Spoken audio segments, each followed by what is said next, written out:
Hola hermanos, bienvenidos al Caserío Ayerdi y también a este nuevo estudio en la serie Pensando a través de las Escrituras. Y entonces hoy quiero hablar de la roca.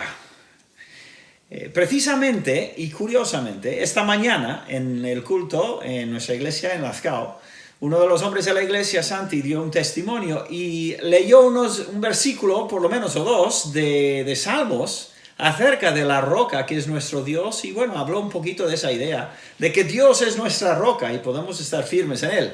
Y digo curioso porque no se suele oír mucho el hablar de esa imagen de la roca que es nuestro Dios. Y sin embargo, ese es el tema que quería yo tocar en el estudio de hoy precisamente. Voy a leer en Deuteronomio 32, versículo 4. Es un versículo bastante conocido en todo lo que es estudiar la doctrina de Dios, porque, bueno, vais a ver por qué. Dice, Él es la roca, hablando de Jehová, Él es la roca, cuya obra es perfecta, porque todos sus caminos son rectitud. Dios de verdad y sin ninguna iniquidad en Él, es justo y recto. Poderoso versículo, pronunciado por Moisés, hablando de Dios, diciendo que Él es Él es la roca. Desde luego debe ser nuestra roca. ¿Cuándo es la última vez que tú reconociste a Dios como la roca de tu vida? Quizás hace tiempo. Para muchos esta imagen es un poco extraña. En nuestro mundo occidental, hombre, aquí no tanto, aquí se ve más. Estamos en las montañas y se ven rocas enormes y tal. Pero mucha gente vive no rodeado casi nada de rocas y pues como no las ven, pues prácticamente no hablan de ellas. Quizás se ve en algún jardín de rocas o en un río se pueden ver las piedras o en una cordillera montañosa o en una pared como tenemos aquí, ¿no? Pero la mayoría de las casas modernas no son como las paredes de Ayerdi. Pero incluso en esos casos las piedras son más de decoración o de estilo, cuestión de moda, aunque sí es cierto que en nuestras casas, los pisos, hay mucha roca metida en el cemento, ¿no? Entonces sí que da estabilidad, pero en la mayoría de los casos no los vemos y no hablamos mucho de ellos, ni pensamos mucho en las piedras o en las rocas, que son también parte de nuestra vida, incluso física.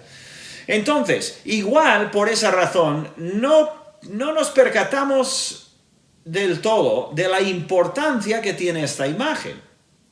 Una cosa es clara, los hombres y las mujeres del Antiguo y Nuevo Testamento consideraban este tema de Dios siendo su roca de suma importancia.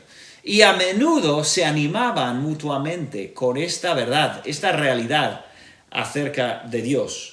Moisés comienza su cántico aquí en el capítulo 32 con esa poderosa frase, Él es la roca.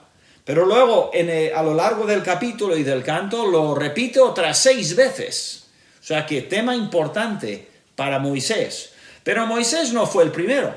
Si vamos a la Biblia atrás hacia Génesis, encontramos que cuando Jacob bendijo a José, también habló de Dios como la roca, y ahí tenía puesta su esperanza y su confianza. Y luego, más adelante, si seguimos hasta el libro de Samuel, al principio de Primera de Samuel, tenemos a Ana cogiendo el relevo del tema, y ella está dando gracias a Dios por su hijo Samuel, el bebé prometido, ¿no?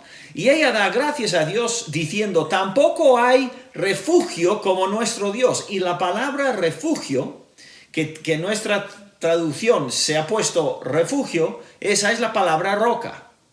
Diciendo, tampoco hay roca como nuestro Dios. Luego, David no iba a ser menos. Y en los Salmos, como escuchamos esta mañana del hermano Santi, en los Salmos, David, más de 2 docenas de veces, o sea, una veintena de veces, él habla de Dios como la roca del creyente, Una roca de refugio, una roca de fundamento, una roca fuerte, en fin, para ellos era importante. Luego, si vamos al Nuevo Testamento, ¿qué encontramos? Pues otro tanto. Empezamos el Nuevo Testamento con Mateo. Y al principio de Mateo tenemos el Sermón del Monte, capítulos 5, 6 y 7. Y al final del Sermón del Monte, ¿cómo termina Jesús ese tremendo mensaje? Con una parábola, o con una imagen, con una enseñanza acerca del hombre que construyó su casa sobre la arena o construyó su casa sobre la roca, enseñando que la diferencia entre escuchar al Señor y creer y escuchar al Señor y no creer. Y luego, más adelante, si entramos en las epístolas, pues Pablo nos abre a una nueva perspectiva, porque él identifica la razón por la que los judíos pudieron sobrevivir 40 años en el desierto. La razón, dijo Pablo, es porque les seguía una roca. Y esa roca era Cristo. Así que vemos cómo se unen todos estos elementos y todos estos conceptos en la persona de Dios. Así pues, los hijos de Dios eran gente de la roca y se animaban con eso. A su sombra encontraban refugio del peligro y la adversidad. Cuando fueron atacados por enemigos o rodeados de conflictos, vinieron a buscar refugio al lugar secreto del Altísimo, de Salmo 91, ¿no? Sobre la roca estaban protegidos de las arenas movedizas de las circunstancias, los sobresaltos repentinos, catástrofes nacionales, accidentes personales, todo esto vendría. Pero ellos podían anclar sus corazones, sus pensamientos firmes en las sólidas doctrinas del carácter de Dios. De la roca también salió agua espiritual y alimento para sus almas. Agua espiritual y agua física. Como sabemos de esa escena en el Antiguo Testamento, en el desierto, ¿no? Salió agua de la roca. Y sabemos que en el Nuevo Testamento el Señor Jesucristo, en Juan capítulo 7, dijo: venid a mí si tenéis sed, y yo os daré agua. ¿Y qué es Jesús? ¿Quién es? Dijo Pablo, es la roca. Entonces, qué bonito es ver esta imagen y la doctrina de la fidelidad de Dios, el poder de Dios y todo lo que Él es, ¿no? Entonces, la palabra escrita de los profetas y también las palabras audibles que se escuchaban, sus mensajes, eran una expresión de la voluntad divina y trajo fortaleza a sus corazones.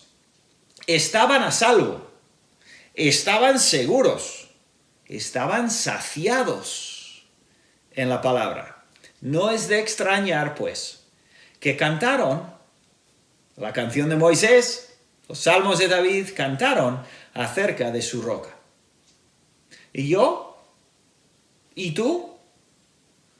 ¿Tenemos firmemente anclados nuestros pies en la roca? ¿Nos estamos refugiando a la sombra de esa roca de la eternidad? ¿Estamos construyendo nuestra vida sobre esa roca? ¿Estamos bebiendo de la roca que es Cristo? La respuesta a esas preguntas se va a ver en las acciones y en las actitudes de nuestra vida cada día. ¡Qué tremenda verdad! Él es la roca. Y tenemos himnos, ¿verdad? Roca de la eternidad. Y muchas veces, bueno, tenemos algunos himnos, por lo menos, con esa imagen. Pero a veces se nos olvida. Y creo que viene muy bien recordar la importancia de entender esta imagen, esta ilustración que Dios nos da de su carácter. Entonces, vamos a recordarlo así y vamos al Señor en oración para terminar. Querido Padre, quiero hacerme eco de las palabras de tus siervos de épocas pasadas, de una forma honesta y sabia. Mi tendencia a pensar y actuar, ya sea autosuficientemente o de forma exagerada es un insulto para ti y una clara expresión de orgullo. Te alabo por ser la roca en la que mi perdón y esperanza eterna se mantienen firmes. Gracias, Señor. Amén.